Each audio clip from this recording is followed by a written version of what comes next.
This copyrighted telecast may not be reproduced, retransmitted, or used in any form without the authorized written consent of NASCAR Broadcasting. NASCAR would like to thank all of our loyal fans for your continued support, and we hope you enjoyed today's broadcast. That groove worked in pretty early. They can pick up a lot of speed up there. Yeah, the only thing I worry about, you see how dark that groove is, and when you get up high, you get out of that rubber, and that will wear the tires out even quicker. And I would worry about that, especially early with the tire wear we've seen so far this weekend. Yeah, well said out of a crew chief. That's something I never thought about yet. It will crash in turn 1 and 2. Into the wall. Kelly Byers in the 88 from Junior Motorsports. You okay? You see the brake rotor coming apart there. Had a great run last week when he was at California. We broke something right front or blew up or something. I think it was 32nd last week at California. Came up for a 7th place finish, and then here's what happens, and bam. Man. Yeah, that's definitely something happened to the car there. Said he felt like maybe something broke. Kind of looked like a tire going down, but it's hard to say right there. Yeah, that didn't look like he was loose or nothing like that. Just went straight up. Had a little feud going between them. You would hope that's over with by right now. You know it's on both their minds. Caution, we got another crash. The 81 of Michael McDowell is into the wall. I thought that was Mike. That's an 81. That is McDowell. Well, that sucks. Yeah, he had a big promotion where people who texted that code on the back I don't know what bumper fell out of it, like. Going to give special sweet rates for anybody. Yeah, look at this car. This car turns really kind of on the straightaway, just past that tri-oval area. Man, see Danica come right through there. Yeah. Car comes back down the 20-degree banking. Oh, trouble. Uh-oh. Ooh, that's Danica Patrick and Michael McDowell. Oh, man, she's torn up pretty bad. We're driving on the ramp you can here. And that's a second wreck today for Michael. We saw him spin on the straightaway there and get into the wall, and now it looks like he's had another issue and collected Danica Patrick. So caution out for the third time in this race, and some pretty heavy damage to the 7 car as swept up in a crash involving Michael McDowell and Danica Patrick with a machine that is really beaten up. It happens here. Go off down the corner. It looks like Michael's losing a little bit of speed. She runs in there pretty snug on him. She said he turned down, but it looked to me like she ran in there and there just wasn't enough room. I think she slid up just a little bit and got into the left rear of Michael. And they went for a ride. No turn signals on these cars. No, Judging baby. intentions can be a little tough without. Now trying to make a move. Denny Hamlin's car has not been as good this run. Well, they're going too fast right here, Andy, to rough each other up. Got more contact into the wall. It is the 6 of Ricky Stenhouse Jr.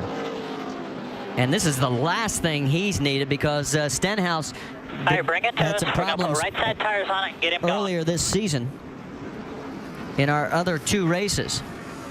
Okay, crew chief, you going to pit now? Yeah, still a weather prediction. It's going to be a tough call for some of these crew chiefs. See if we can see what happened. He was running 15th at the time, just slides it up. Just got too high. Oh. We're about halfway through a run, so. This rookie has been very impressive early in the season. The 98. Oh, he goes around. Man, did you see the sparks as he hits the wall? Yeah, it looks like he got on that apron. You come on down pit road. I'm wondering if something broke. Did you see the sparks? No, it looked like he may have gotten against that. Got on that apron right there. Yeah, he was pinching you, bud. He was 9th at the time of the crash. Take a look at it here. And a tough. He's about to get it worked on again. Here's a replay. You can see right here, just right. He doesn't actually catch the apron. Looks like he's just in that zone where you get so loose underneath the car. Paul didn't give him a lot of room, but hey, it's racing. Yeah, well, Paul didn't do anything wrong whatsoever. Nope. And Brian was all the way to the bottom of the track. Watch this again on the white line. See, he just gets loose right there. And then he has no room to let the car slide up. Walk it up the track, I call it. And around he goes. Yeah, unfortunately, that's not a walk. Let's get him to have a walk to the ambulance. On his rear bumper. Oh, and when the caution flag has just come out. Got a car in the wall, turn 4. Turn number 4, we've got one vehicle up into the wall, pulling down onto pit road, and it is the one of James Busher. And James Busher. Inside. You got brakes, James? Come to the first opening. Just come to the first opening. Pull it in. Pull it back here. Come on. Keep digging. Guys, come on back here. Come back here with the jacks and tires and everything. First opening, take a left, James, and drive it to us. And Marty, I just watched him hit the wall on exiting turn 4 about 5 laps ago. That could have done some damage right there. Yeah, he could have caused some damage to the sidewall, and that tire gave out. See, it's happening right here. He's already in the wall.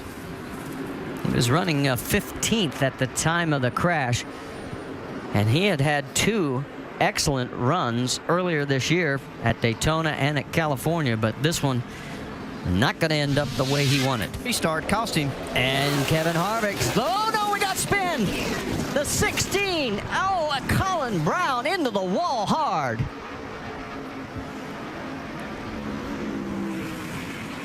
Our 8th caution of the day, and I don't know if he got help. 66, get me or what? He was 10th For sure, on big the time. restart. Tony Raines also looks like he may have some damage in this.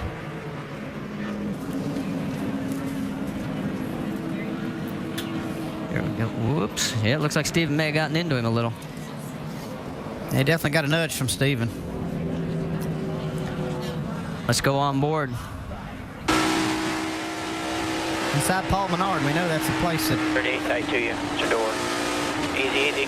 Go, go, go. you're loose there anyway. Can't hardly stand any contact. And here comes Steven right back on the high side.